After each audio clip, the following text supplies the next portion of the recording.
DepEd Teacher Isang Hiring Guidelines for Sci 2020-2021. Unclosure to DepEd Order No. 7, Series 2015. The Department of Education, or called DepEd, recognizes that the success of any education system greatly relies on the competence of its teachers. Hence, one of the primary issues the department aims to address through its comprehensive implementation of the K-12 basic education program is the need for highly competent teachers in public elementary and secondary schools. The program plans to achieve this objective through significantly improving professional standards that will better ensure that the teachers hired are able to substantially contribute to the development of lifelong learners. Furthermore, the hiring system is also set to provide opportunities for the engravings of all qualified kindergarten volunteers and LGU-hired teachers into the national plantilla. Faithful to the merit and fitness principle of the Civil Service Doctrine of the Constitution and DepEd's continuing thrust to enhance the quality of basic education, these hiring guidelines are hereby promulgated for Teacher I positions consistent with the pertinent provisions of existing laws, rules and regulations effective school year 2015-2016. These guidelines, which will apply to the filling up of newly created and/or natural vacancies for Teacher I positions in public elementary, including kindergarten, and secondary schools shall cover the following areas, aspects: 2.1 Announcement of vacancies and receipt of applications, 2.2 Verification and validation of documents submitted, 2.3 Evaluation and selection of qualified applicants, 2.4 Appointment of qualified applicants, 2.5 Monitoring of Division Office compliance with hiring guidelines by the regional office. 3.1 Applicant refers to a person who holds a valid certificate of registration, professional license as a teacher from the Professional Regulation Commission or the PRC seeking to be appointed to a Teacher I position.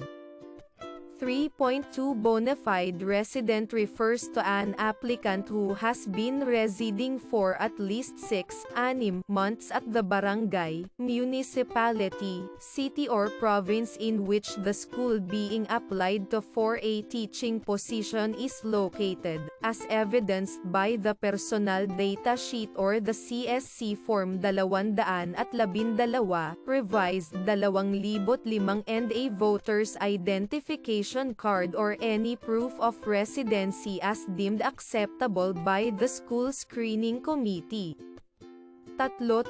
Tuldok 1 An applicant who has taught as an LGU-funded teacher, kindergarten volunteer teacher KVT or substitute teacher for at least one school year in the barangay, municipality, city or province where the school being applied to for a teaching position is located shall also be considered as a bona fide resident, to be validated by a Certificate of Employment.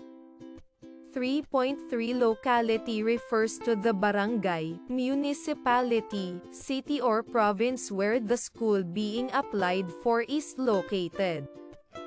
3.4 Qualified applicant refers to an applicant who has been screened and who, therefore, meets the evaluation and selection criteria used by the school's division as provided for in the enclosed guidelines. 3.5 Registry of Qualified Applicants or RQA refers to the official list of applicants who obtained an overall score of 70 points and above based on the criteria set and as a result of the evaluation and selection processes. 4.1 Public school teachers requesting for transfer to another station are not considered new applicants and are therefore not subject to these hiring guidelines. DepEd Order No. 22-S. 2013, otherwise known as the Revised Guidelines on the Transfer of Teachers from one station to another, shall be strictly observed. 4.2 Upon a teacher's appointment, assignment to a station, and acceptance of the position, he or she shall not be transferred to another school until after rendering at least 3 years of service in that school.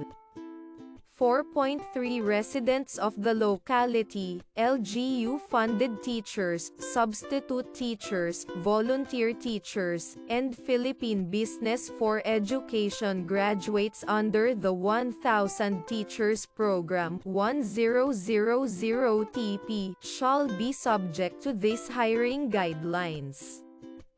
4.4 As provided in Section 26B, Paragraph 2 of RA-2,273 entitled, An Act Amending Certain Sections of Republic Act Numbered 7836, RA-7,836, otherwise known as the Philippine Teachers Professionalization Act of 1994, teachers who have not practiced their profession for the past 5 years shall be required to take at least 12 units in education courses, consisting of at least 6 units of content courses.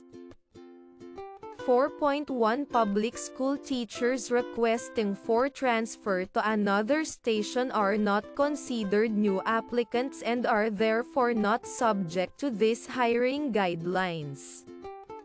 DepEd Order No. 22-S. 2013, otherwise known as the Revised Guidelines on the Transfer of Teachers from one station to another, shall be strictly observed. 4.2 Upon a teacher's appointment, assignment to a station, and acceptance of the position, he or she shall not be transferred to another school until after rendering at least 3 years of service in that school. 4.3 Residents of the locality, LGU-funded teachers, substitute teachers, volunteer teachers, and Philippine Business for Education graduates under the 1,000 Teachers Program shall be subject to these hiring guidelines. 4.4 As provided in Section 26B Paragraph 2 of RA-2,273 entitled, An Act Amending Certain Sections of Republic Act Numbered 7836, RA-7,836, otherwise known as the Philippine Teachers Professionalization Act of 1994, teachers who have not practiced their profession for the past 5 years shall be required to take at least 12 units in education courses, consisting of at least 6 units of content courses. 5.0 DepEd Teacher Isang Application Process and Requirements. 5.1 All applicants shall register to the department's online system at application.deped.gov.ph, where they must encode their personal data sheet and select the division where they want to be ranked. Once submitted, an applicant number will be issued. In the submission of application requirements, this number must be indicated. Each division shall assign an email address, either its official division office's email or its email, where the system will forward the applications. B. Applicants who have already submitted requirements prior to the release of these guidelines must still register to the online system, after which they shall submit their applicant number to the division office. 5.0 DepEd Teacher Isang Application Process and Requirements. 5.2 An applicant shall submit to the head of elementary or secondary school where a teacher shortage or vacancy, regular and/or natural, exists, a written application, with the applicant number indicated, supported by the following documents: A. CSC Form 212 revised 2017 in 2 copies with the latest pinarami ng 2 id picture, download, CSC Form 212 revised 2017, B. Certified photocopy of PRC Professional Identification Card or a PRC certification showing the teacher's name, LET rating, and other information recorded in the PRC office. C. Certified photocopy of ratings obtained in the Licensure Examination for Teachers, LET, Professional Board Examination for Teachers, PBET. D. Certified copy of transcript of records. 5.0 DepEd Teacher Isang Application Process and Requirements. 5.2 Continuation. E. Copies of service records, performance rating, and school clearance for those with teaching experience. If unavailable, the applicant must submit a justification citing the reason PERSECOND for unavailability. F. Certificates of specialized training, if any. G. Certified copy of the voter's ID and/or any proof of residency as deemed acceptable by the school screening committee. H. NBI clearance. I. Omnibus certification of authenticity and veracity of all documents submitted, signed by the applicant. 5.0 DepEd Teacher Isang Application Process and Requirements. 5.3 The applicant assumes full responsibility and accountability on the validity and authenticity of the documents submitted, as evidenced by the omnibus certification of authenticity. Any violation will automatically disqualify the applicant from the selection process. 6.0 Evaluation and Selection Committees. 6.1 The School's Division Superintendent, SDS, shall issue a memorandum organizing and designating the members of the following committees: 6.1 School Screening Committee, 6.1 Division Selection Committee. 6.2 The committees shall have the following compositions and functions: 6.2 School Screening Committee. 6.2.1.1 Composition. A. The committee at the elementary level shall be chaired by the school head with 4 teachers as members. In the case of primary, incomplete elementary and multi-grade (MG) schools, the committee shall be chaired by the cluster school head with 4 teachers from the cluster schools as members. B. The committee at the secondary level shall be chaired by the school head, the department head concerned, and 3 teachers from the different learning areas, as needed based on the school's vacancies, shall be members. For small secondary schools that do not have department heads, the school head shall be the committee chair with 4 subject leaders from different learning areas as members. C. Committee members shall be identified by the school head using the above-mentioned specifications.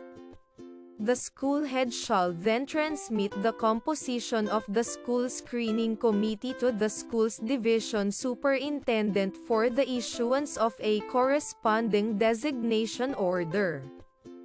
6.2.1.2 Functions. A. Ensures that the updated lists of vacancies are regularly posted at conspicuous places and at the websites of schools and teacher education training institutions at all times.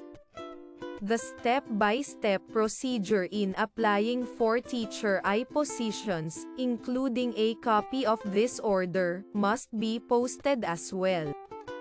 B. Receives applications and documents. C. Verifies and certifies as to completeness, veracity, accuracy, and authenticity of documents. D. Issues a certification to each applicant that it has received the application specifying the documents that have been submitted in support of the application. I. The school screening committee shall not refuse acceptance of any application. If any of the required documents are incomplete or invalid, the committee shall immediately notify the applicant to facilitate the complete and proper submission of documents. E. Regardless of being incomplete or invalid, however, all applications must still be forwarded to the Division Selection Committee, albeit such submissions must be noted and marked by the committee. E. Produces copies of the received applications and documents before submitting the original submissions to the Division Selection Committee. The copies are then to be compiled and/or bound with a table of contents and proper pagination, and are to be kept in the office of the school head for records purposes. 6. Tuldok 2 Division Selection Committee 6.2.2.1 Composition for Elementary Schools Chair, Assistant Schools Division Superintendent, ASDS, Members, 3, Education Program Supervisors, Specialists Division Chapter President of the Philippine Elementary Schools Principals Association, PESPA. Division Level President of the Parent Teacher Association, FTA, Authorized Representative of an Accredited Teachers Union, as evidenced by the Certificate of Accreditation issued by the Civil Service Commission, CSC, in the evaluation of SPED elementary applicants. The SPED Division Coordinator shall be part of the committee.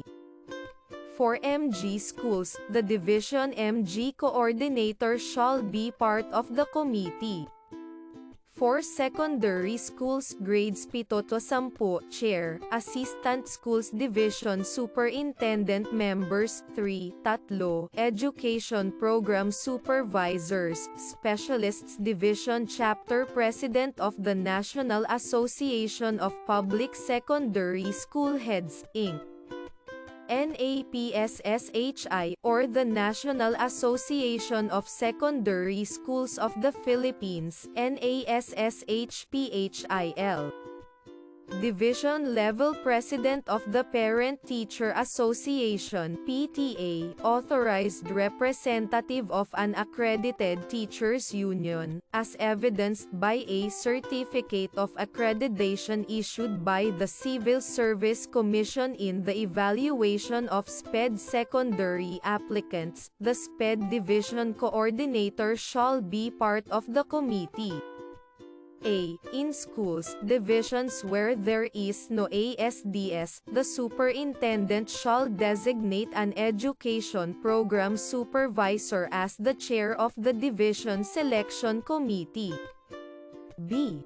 The official in charge of personnel actions shall provide secretariat services and maintain the minutes of proceedings of the selection and deliberation process.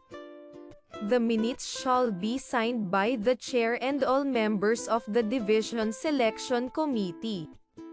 6.2.2.2 Functions.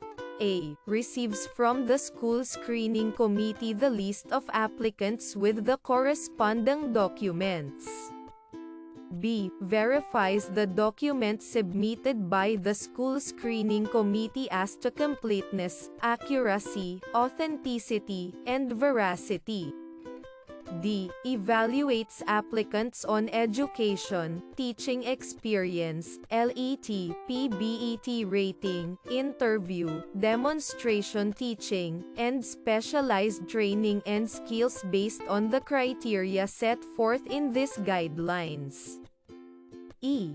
Reviews and consolidates the results of the individual ratings of applicants based on the scores they obtained in each criterion for evaluation. F. Prepares separate division-wide RQs for kindergarten, elementary, and secondary. G. Sends to each applicant a written communication detailing the scores he or she has received for each evaluation criterion as well as the final overall rating, signed by the chair. H. Secures list of its LGU-funded teachers from the Office of the Provincial Governor, City, Municipal Mayor, or Provincial, City, Municipal Administrator. I. Ensures that LGU-funded and volunteer teacher applicants go through the application process as provided for in these guidelines. J. Submits the complete results of the evaluation of applicants, including pertinent records of deliberations, to the SDS for approval. 6.3 In cases involving applicants who may be assigned in a school located in an indigenous peoples community and/or serving IP learners, the school and division screening committees may appropriately consult with IP elders, leaders recognized by the community to verify and better assess such applications in reference to relevant provisions of these guidelines. Criteria Points A. Education 20B, Teaching Experience 15C, LET, PBET Rating 15D, Specialized Training and Skills 10E. Interview 10F, Demonstration Teaching 15 gramo. Communication Skills 15 total 100. 7.1 Education 20 points. Education shall be rated in terms of the applicant's academic achievement. Thus, all subjects with corresponding units must be included in the computation. 7.1 Rating of education shall be based on the following equivalents, with 1.0 as the highest and 3.0 as the lowest. Applicants with non-education degrees shall be rated using their GWs in their baccalaureate degrees and the 18 professional units in education. If the school issues a certification of GWA with a corresponding percentage rating that does not conform to the above table, the committee shall refer to the grading system of the school.